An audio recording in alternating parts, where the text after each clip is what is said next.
Ok, buenos días.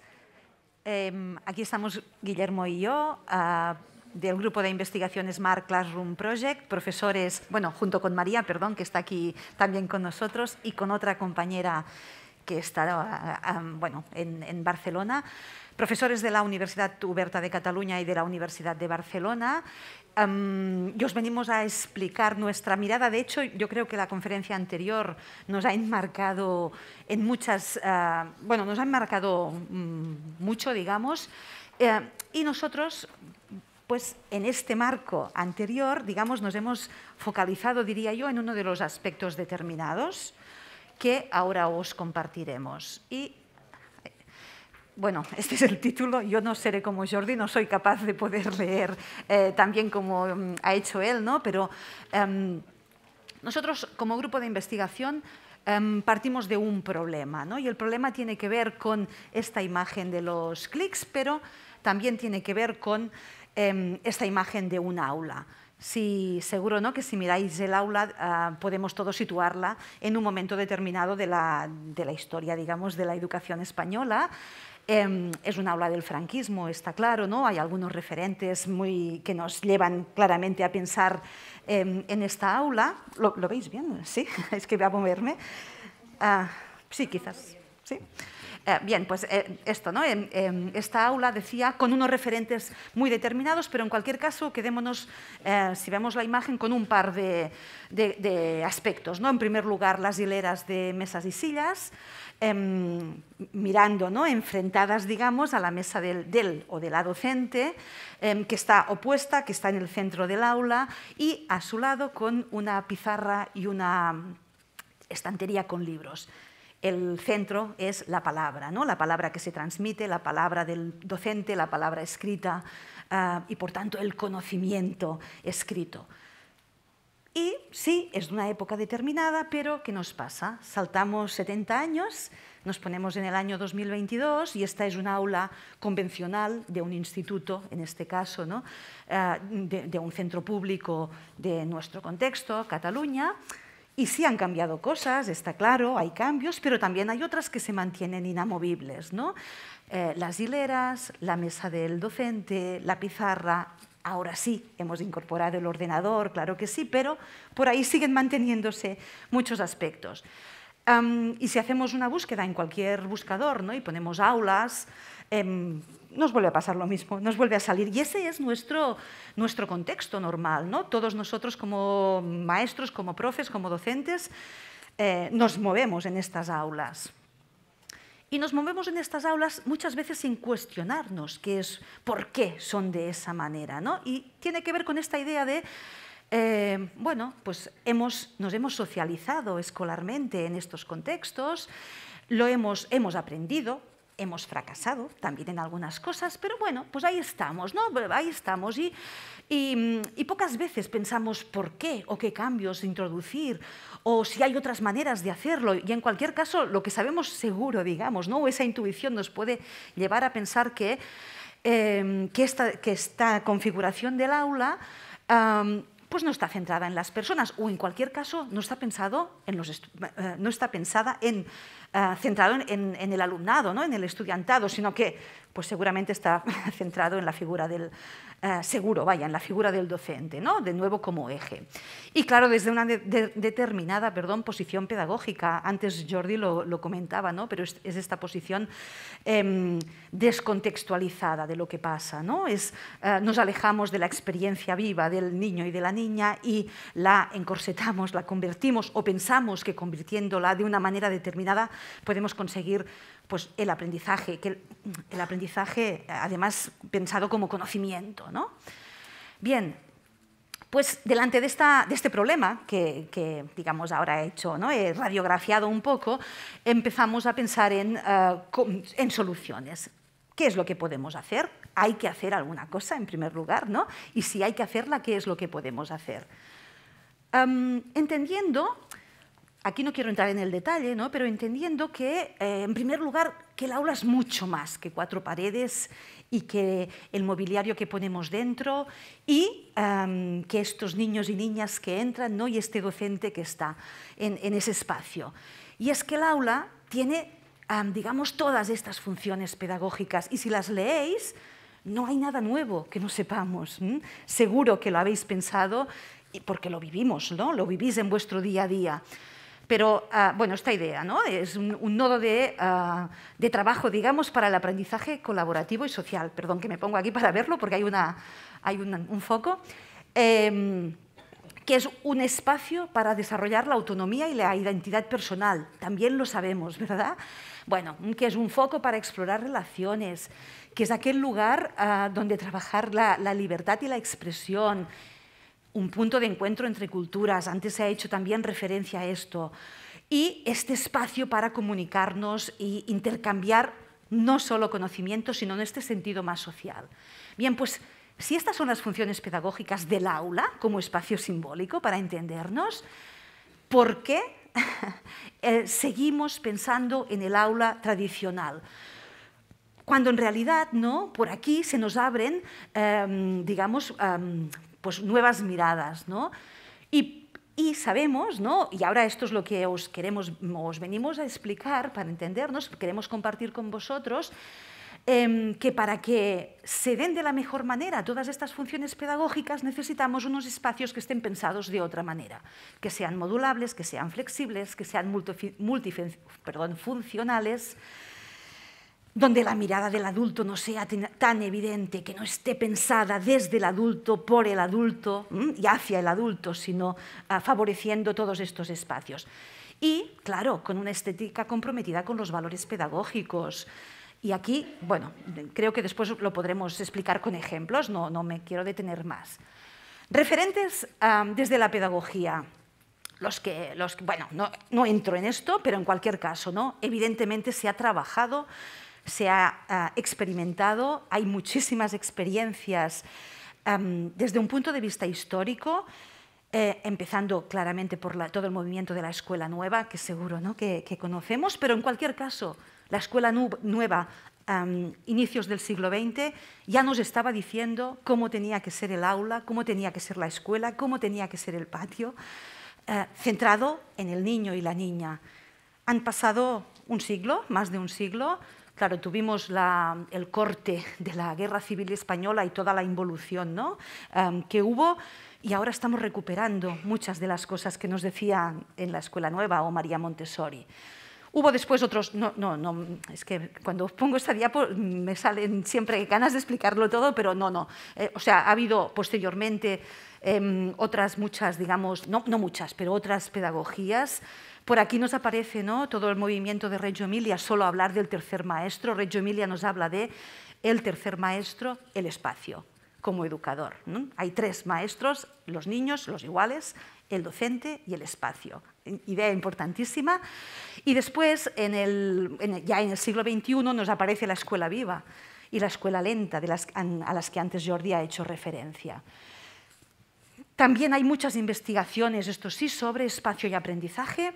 En cualquier caso, de esta diapo quedémonos solo con la idea que investigaciones que se han desarrollado en todo el mundo, a lo largo de todo el mundo, en todos los continentes, enfocados en aspectos determinados, y todas ellas coinciden, y ahí nosotros nos enmarcamos también, ¿no?, en entender que para pensar el espacio, el aula, tenemos que enmarcarnos en estas tres dimensiones. Una de ellas es la digital, la otra es la ambiental y la más importante es la pedagógica. En la dimensión pedagógica, y tampoco no entraré en el detalle, quedémonos, porque seguro compartimos lo que aparece aquí, digamos, quedémonos con que cada una de estas ideas que aparecen en cada uno de los globos tienen que ver con lo que sabemos sobre cómo se aprende en el siglo XXI. Bueno, y aparece la idea de aprendizaje competencial, de codocencia, que antes se ha hecho referencia, de aprendizaje entre iguales, colaborativo, a partir de la indagación. Todo ello nos abre, ¿no?, nos abre el pensamiento a repensar cómo somos, cómo actuamos nosotros como docentes y con nuestros estudiantes y entre ellos. La dimensión ambiental, quizás esta es menos conocida y tiene que ver con las investigaciones a las que antes he hecho referencia. aquí hay una idea clave, ¿no? Y es que si introducimos cambios en la disposición física de todos los elementos materiales, no solo del mobiliario, no solo de la tecnología, de todos los elementos materiales en el aula, esto lleva de la mano un cambio metodológico. Alguien puede decir, puede haber clases activas en un aula tradicional. Sí, claro que sí. Pero seguro que lo que no podremos es en un aula repensada, y bueno, por aquí no pueden haber ideas y después mostraremos más, en un aula repensada desde esta perspectiva, seguro no podemos hacer una clase tradicional. Conlleva repensarte, deconstruirte como profe y bueno, interactuar con tus alumnos y favorecer el trabajo entre ellos. Y en cualquier caso, cuando introducimos estos cambios, esto no tiene marcha atrás. Nuestros alumnos después nos dirán, a mí no me lleves, y es nuestra experiencia, no me devuelvas a la clase tradicional porque no estoy a gusto. Y la dimensión tecnológica, también sobre esto hoy en día se sabe mucho, ¿no? Digamos, la idea clave tiene que ver con que la tecnología está al servicio del proceso de aprendizaje, al servicio del docente, al servicio del alumnado, y es una herramienta, esta es la idea base, o sea, más importante, que enriquece el proceso educativo. Y segunda idea, digamos, o concepto que a nosotros nos gusta remarcar es que la tecnología tiene que ser transparente o invisible, hay maneras distintas de decirlo, ¿no? Tiene que estar incorporada en el aula necesariamente, pero como un elemento más, sin tener ninguna preponderancia, ¿no? Tiene que ser tan natural como pues, poder escribir con tiza en la pizarra. Y siguiendo con esta línea, aparece porque como nosotros somos, ¿no?, Smart Classroom, y así se titulaba también nuestra ponencia, el aula Smart es el aula que va más allá de la tecnología. Muchas veces asimilamos, ¿no?, espacio Smart con espacio con mucha dotación tecnológica y bien conectada. Y bueno, sí, eso sí, pero fijémonos en lo que aparece después, o en segundo lugar, y a partir también de la revisión de la investigación, ¿no? El aula Smart es el aula que se pone al servicio del alumnado y del profesorado y que, digamos, amplifica todas las posibilidades de aprendizaje y favorece el desarrollo educativo integral y también el bienestar de alumnos y profesores. Bueno, y aquí ¿no? os compartimos este gráfico que tiene que ver con esta idea que si mejoramos el espacio de aprendizaje, mejoramos el bienestar físico y psicológico y mejoramos el aprendizaje. Y por aquí aparecen, ¿no?, aquellos elementos que se mejoran en esta línea de avance, todo ello sustentado de nuevo en revisión bibliográfica, digamos, de la investigación. Y perdón, no sé si alguien iba a hacer una foto, si no podemos compartir. Es que no sé si me estoy enrollando demasiado, no controlo bien el tiempo, pero solo mostraros los principios para diseñar espacios de aprendizaje en que nosotros nos enmarcamos y después Guillermo continuará. Todos tienen imágenes, ¿vale? Para no detenernos en cada uno de ellos, pero estos son los principios que, a partir de la revisión científica, a partir de la investigación que también os propia, que hemos desarrollado, que nosotros recomendamos utilizar cuando pensamos un espacio de aprendizaje. El primer principio es la flexibilidad, y es que el aula tiene que tener elementos que puedan ser móviles, que se puedan adaptar a nuestras necesidades de enseñanza y de aprendizaje de nuestros estudiantes, a nuestras actividades, a lo que hagamos en clase. En este sentido, mesas que se puedan dividir con ruedas, que se puedan plegar, como ahí vemos algún ejemplo, gradas también para favorecer distintos espacios donde niños y niñas puedan sentarse. Y, por ejemplo, ¿no?, con esa primera imagen, pues con una puerta corredera que está en el aula, la convertimos en una pizarra veleda para que sea un elemento educativo más. Segundo principio, inclusión y adaptabilidad. Bueno, el espacio tiene que ser inclusivo, como lo tenemos como muy interiorizado todos nosotros, ¿no?, y adaptable a las distintas necesidades de nuestros estudiantes en todos los sentidos, digamos por arriba, por abajo, por derecha y por izquierda, en todos los sentidos. Tercer principio es el del confort. En el aula tenemos que estar cómodos. ¿Por qué? ¿Dónde hemos visto? ¿Dónde está escrito que desde las 9 a las 12 o en la universidad, ¿no? De las 8 a las 2, nuestro estudiante tiene que estar sentado y siempre sentado en la misma silla y quizás, ¿no? en una de estas de pala? No, tenemos que estar cómodos, tenemos todos, estudiantes y profesorado, tenemos que poder movernos, tenemos que ir cambiando según aquello que nuestro cuerpo nos pida. Otro principio es el de la multiplicidad de recursos que tiene que haber en el aula, digitales, no digitales, de los distintos tipos que podamos necesitar. Esto, bueno, este es otro. Conectividad es el siguiente principio. Claro, si tenemos recursos digitales en el aula necesitamos alta conectividad. Este es un principio que antes de la pandemia claramente pinchábamos todos, pero con la pandemia, ¿no? Si algo hemos hecho es poner wifi en todas nuestras aulas y normalmente vamos, digamos, ahí vamos bien. Personalización es otro de los principios. Y es, ¿no? este principio que tiene que ver con la idea que los elementos que hay en el aula tienen de nuevo que adecuarse a las distintas necesidades de las personas que lo utilizan. Y solo como un ejemplo, ¿no? ¿Veis estas mesas? De nuevo vuelven a ser mesas rotulables, ¿no? Estas mesas en las que, pues imaginemos, 20 minutos de exposición de un tema y entonces nos ponemos en pequeño grupo y vamos a ver cómo, yo qué sé, hacemos un mapa conceptual, un esquema o respondemos a un problema que les hemos planteado, pues entre ellos lo borran, lo resuelven. Diría, si son adolescentes, después le tiran una foto y lo suben al aula virtual para que lo podamos seguir trabajando. Otro principio evidente, orden y organización. Y aquí hay tanto un elemento necesario que tiene que haber en este tipo de aulas, ¿no? Tienen que estar bien ordenadas, pero también un elemento que tiene que ver estético, diría, ¿no? Como un principio ideológico, en relación a cómo tiene que ser este espacio, cómo tiene que ser el aula. El aula tiene que ser un espacio bonito, como nos gusta que sea nuestra casa, para que sea confortable, etc. Apertura y conexión. Y apertura y conexión no solo dentro-fuera. Antes Jordi nos ponía el ejemplo de dibujar el árbol o salir a conocer el árbol, ¿no? Nosotros defendemos no solo dentro y fuera del aula, sino dentro y fuera hacia el pasillo, por ejemplo. ¿Por qué los pasillos no son espacios educativos? Lo son, lo sabemos, ¿verdad? Pero ¿por qué no los utilizamos? El hall de la entrada de la escuela, el comedor, la biblioteca. ¿Por qué nos quedamos dentro del aula durante la sesión de la mañana y no hacemos, bueno, eso, Y por tanto, si por ejemplo utilizamos el pasillo, ¿cómo necesitamos que sean las paredes, las puertas? No cerrar puertas, poner cristales, etc.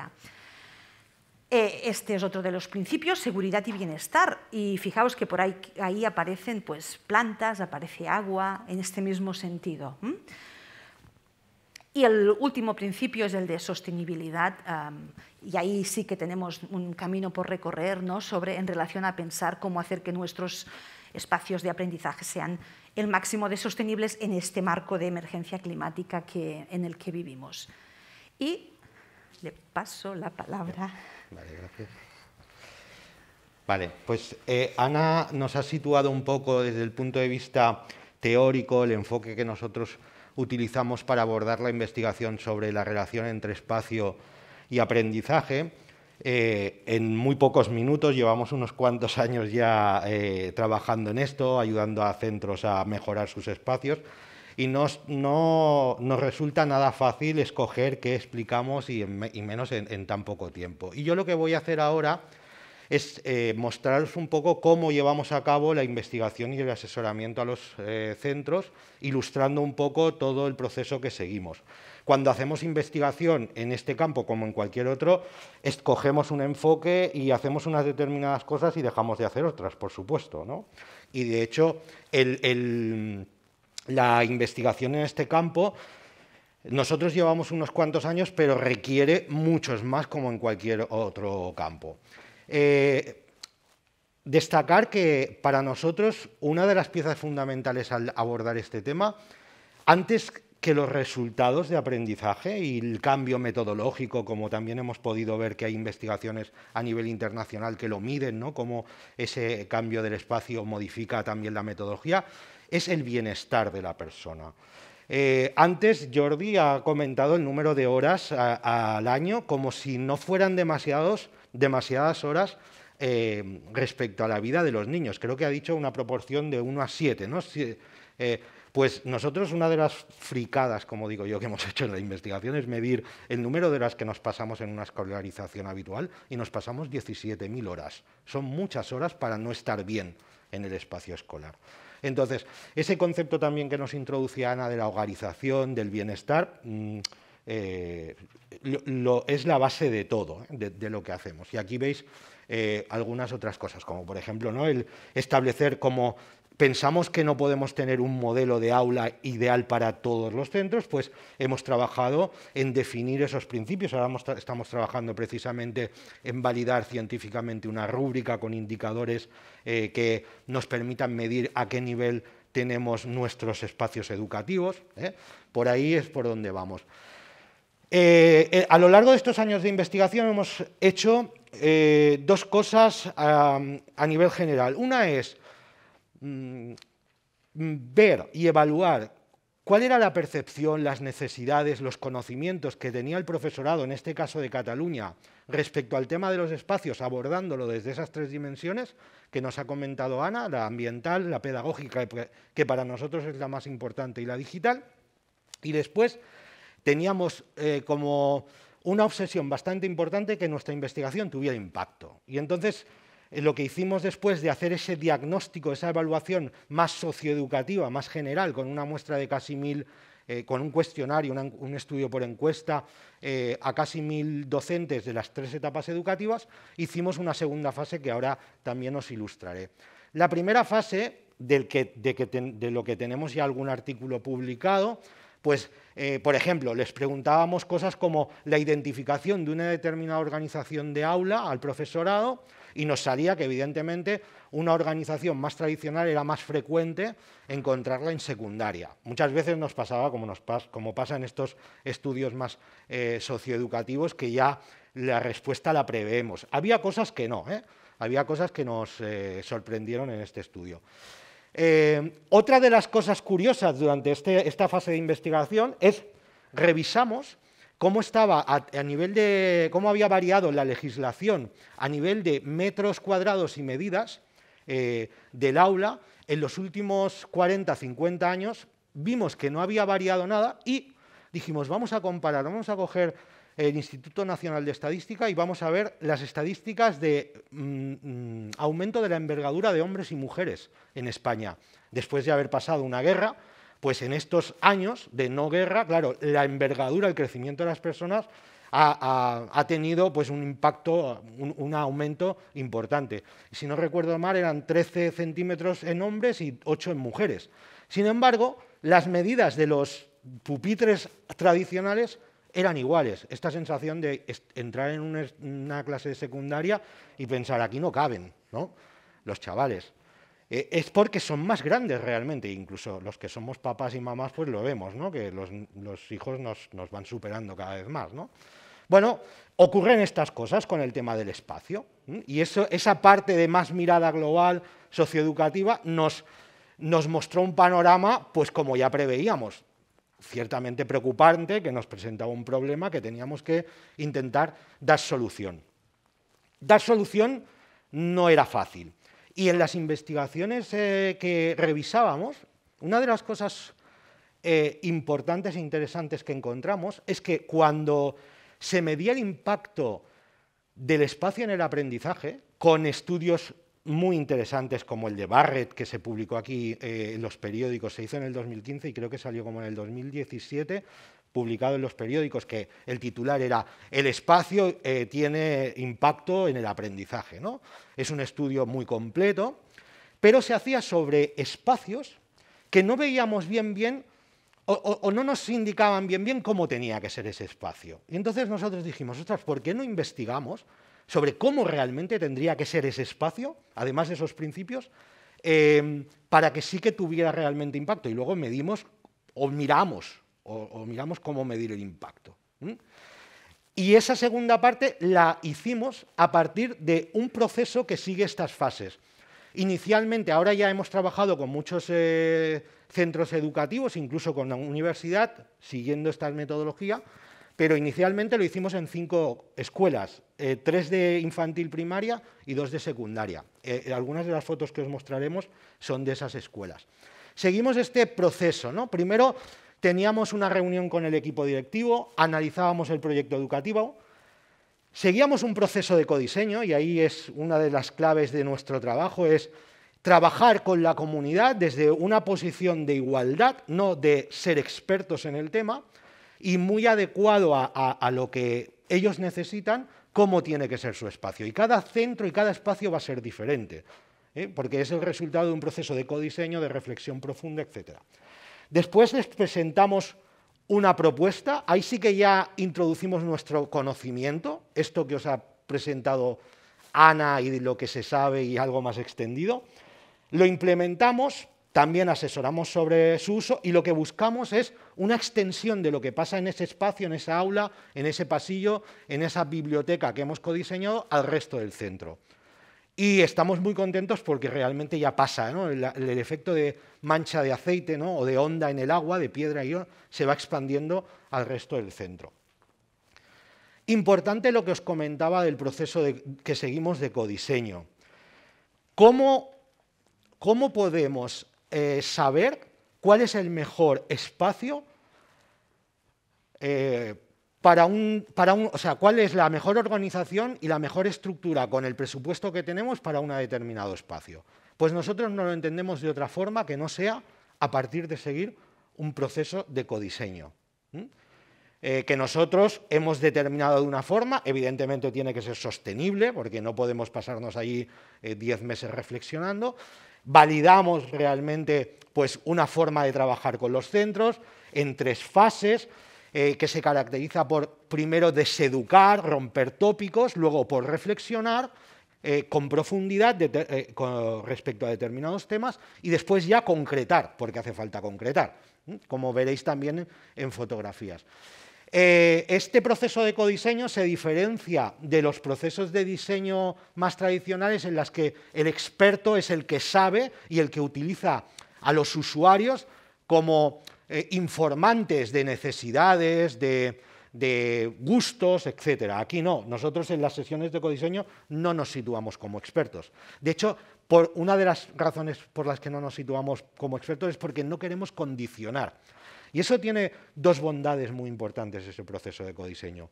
Una es que cuando les presentamos el proyecto final, ellos entienden que es el resultado de su trabajo, no lo que les está diciendo un experto. Si pensamos en las TIC, seguramente que hubieran tenido mucho más impacto si nos hubieran preguntado y reflexionado sobre qué tecnología queríamos introducir en nuestras escuelas y no nos hubieran enviado pantallas, Chromebooks, ordenadores, uno para todos, etcétera, que eso no lo hemos decidido nosotros. Y otra bondad que tiene es que el espacio realmente, como ha sido fruto de mucho trabajo, se adecúa mucho a las necesidades al momento y nosotros ya nos preocupamos de que ese espacio les haga avanzar metodológicamente, que eso es lo que queremos. Además, desde el punto de vista del diseño, cuando alguien te explica el por qué ha tomado unas decisiones, tú aceptas mejor. Eso está súper comprobado. Cuando a ti te explican el por qué se ha hecho algo en un parque, el que lo ha hecho, cuáles son las razones, las justificaciones, tú lo aceptas mejor. Ah, vale, ya lo entiendo, ya sé por qué has hecho eso.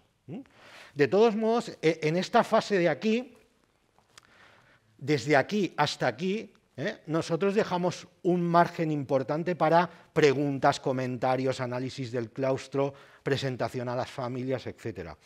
Y es muy enriquecedor, porque aquí les explicamos, nos ponen en duda.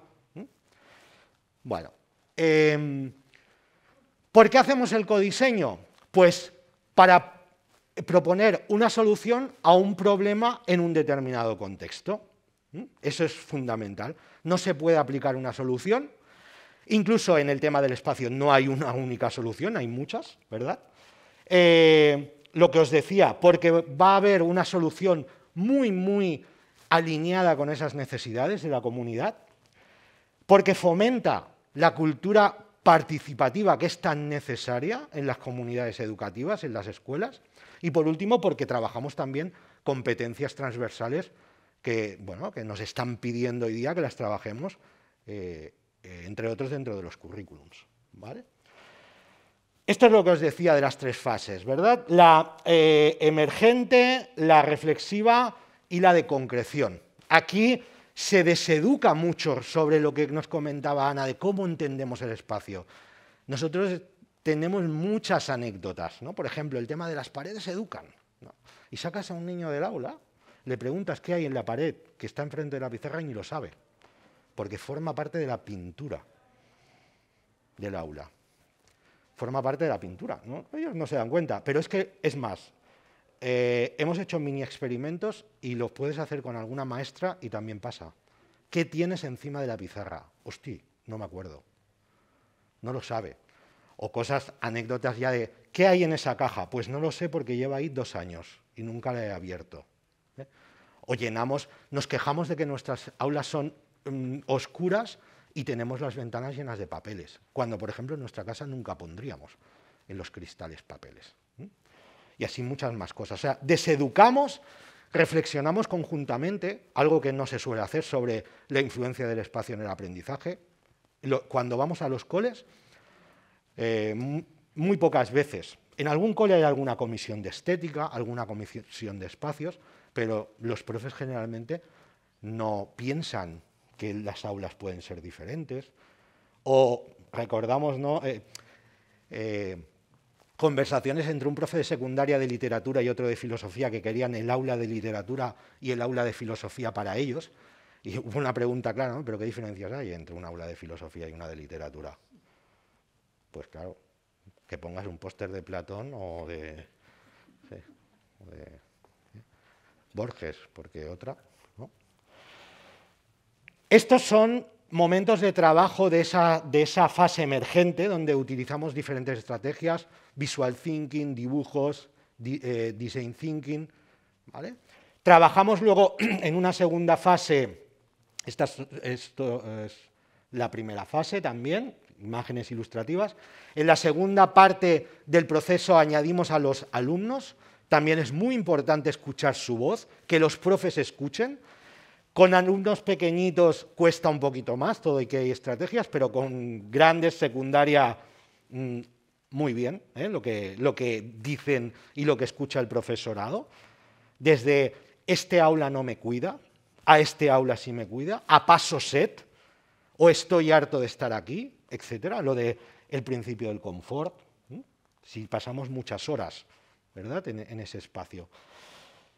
Y, por último, la fase de concreción. En esta fase usamos diferentes instrumentos, usamos unas pizarras que ahora pues, han ido evolucionando, las tenemos plegables, magnéticas, y hemos hecho a escala 1:10 piezas de madera que representan todo tipo de mobiliario, objetos, cosas que se pueden poner en los espacios. Y aquí ya trabajamos con familias también, o otros miembros de la comunidad educativa.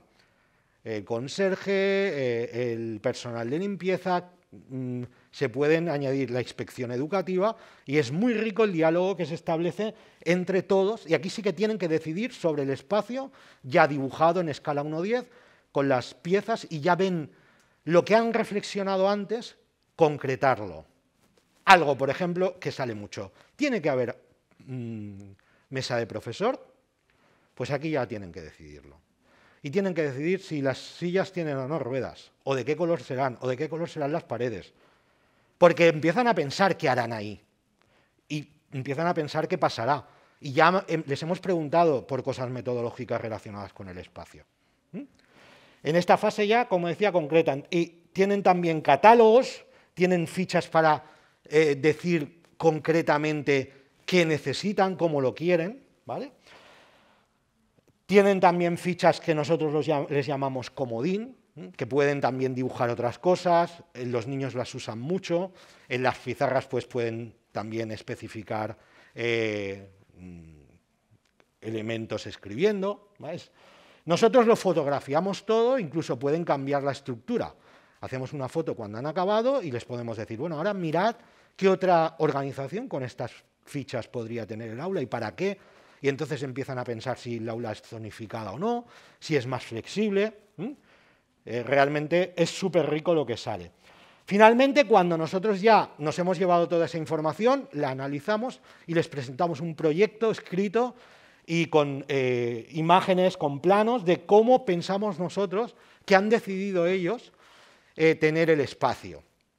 Generalmente es muy alineado a lo que han decidido y algunos detalles, ¿no?, nos empiezan también, como decía, a preguntar, o cuando lo ven ya renderizado, también les presentamos imágenes renderizadas para que vean cómo será el espacio, pues empiezan a plantear, oye, ¿y si esto fuera así? ¿Y por qué esto de la otra forma? Y empezamos a establecer un diálogo que también podría formar parte de ese proceso de codiseño. Ahora ya sí que nosotros situados desde otra perspectiva. Y ahora os vamos a enseñar diferentes ejemplos. Los voy a pasar un poco rapidito, son imágenes. Esto es un aula real. La imagen es renderizada, pero se desarrolló, ¿de acuerdo? De una escuela, por cierto, prácticamente siempre hemos trabajado en escuela pública, institutos públicos, universidad pública también, hasta ahora.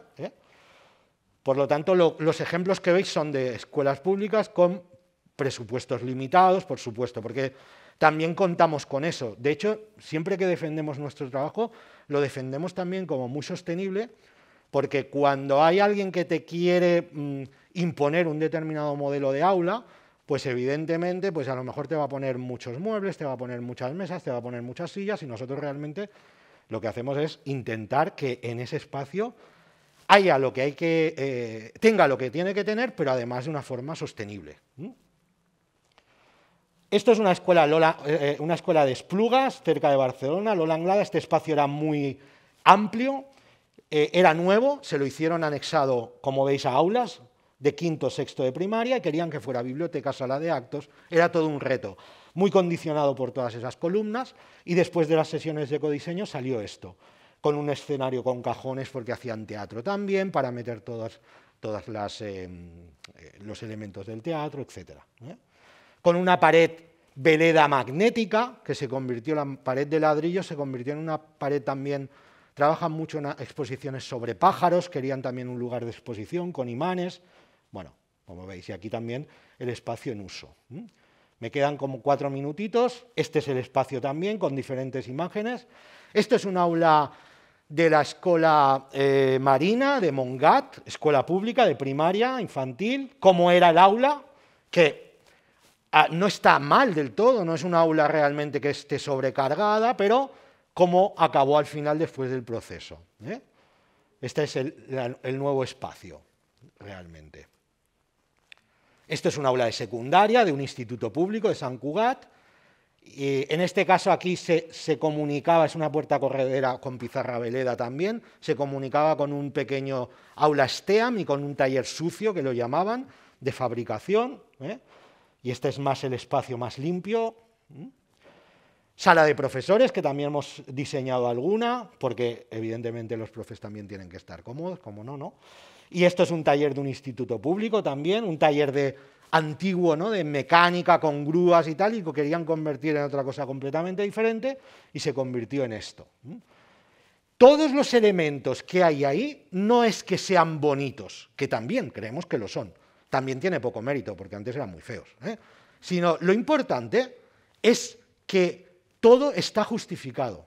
El tipo de mesa, el modelo de silla, todo tiene una justificación y hemos escogido, porque lo hemos pensado como tiene que ser. No hemos ido de fuera a decir, así tiene que ser tu aula. Este es un rincón que querían de biblioteca, esto ya es una imagen real. Esto es un trabajo que hicimos para una escuela también de reconceptualizar toda una planta para primer ciclo de primaria. Las imágenes renderizadas aquí. Es un proyecto muy interesante, pero ahora no nos podemos detener. Otra escuela pública, en este caso Roser Capdevila de Sant Joan d'Espí, una escuela, por cierto, de alta complejidad, de atención prioritaria, 95% de alumnado de familias nouvingudes, de fuera. Y esto es en lo que se convirtió este aula.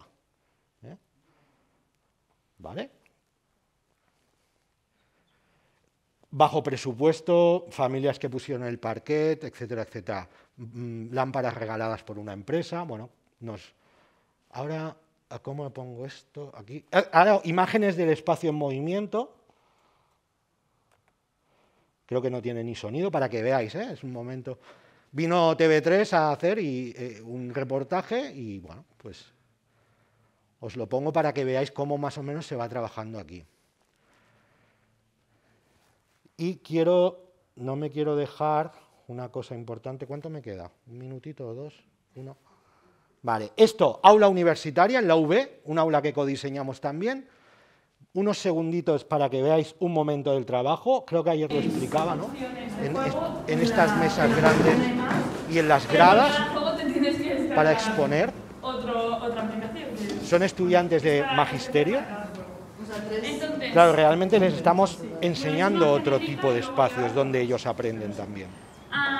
Tenemos un aula, pero ayer justo nos llamaron porque quieren hacer otra. Estamos evaluando cuál es la percepción del profesorado Vamos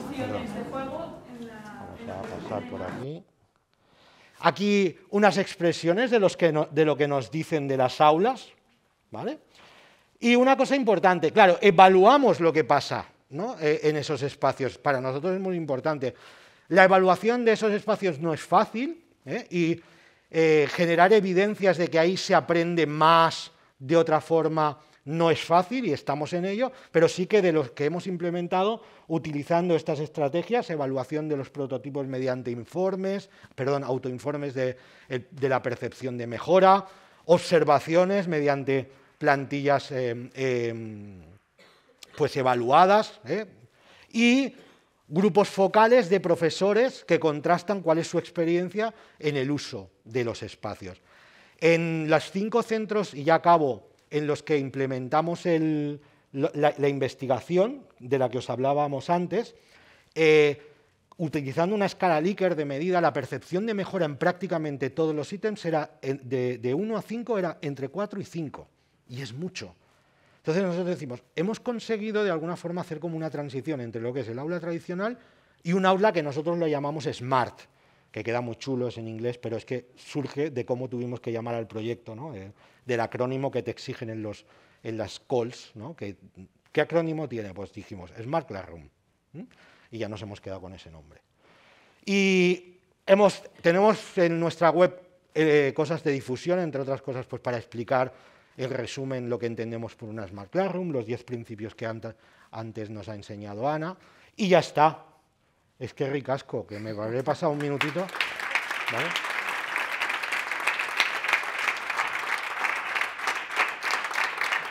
Muchas gracias, y creo que es hora, nos encantará, porque seguro que han quedado muchas dudas, pues escucharos y responderos a lo que os haya sugerido la presentación.